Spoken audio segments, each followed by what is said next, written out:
ఇది మొత్తం దేశంలోనే ఒక మంచి ప్రాజెక్ట్. ఇక్కడ ఒక విషయం మీడియా మిత్రులకు చెప్పాలి. ప్రపంచంలో ఎక్కడ కూడా 42 కిలోమీటర్ల టన్నెల్ ప్రాజెక్టు ప్రపంచంలోనే లేదు.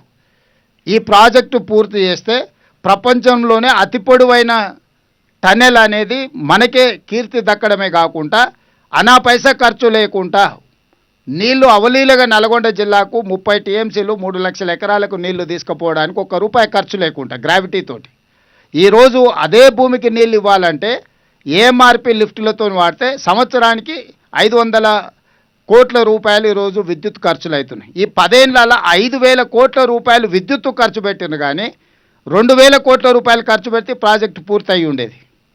ఈరోజు కూడా పెరిగిన అంచనాలు 20 ఏళ్ల తర్వాత లెక్కేస్తే కూడా 4,600 కోట్ల రూపాయలతోని ప్రాజెక్టు పూర్తవుతుంది. అంటే 20 ఏళ్లలో ఈ ప్రాజెక్టు యొక్క అంచనాలు పెరిగింది 2,600 కోట్ల రూపాయలు మాత్రమే.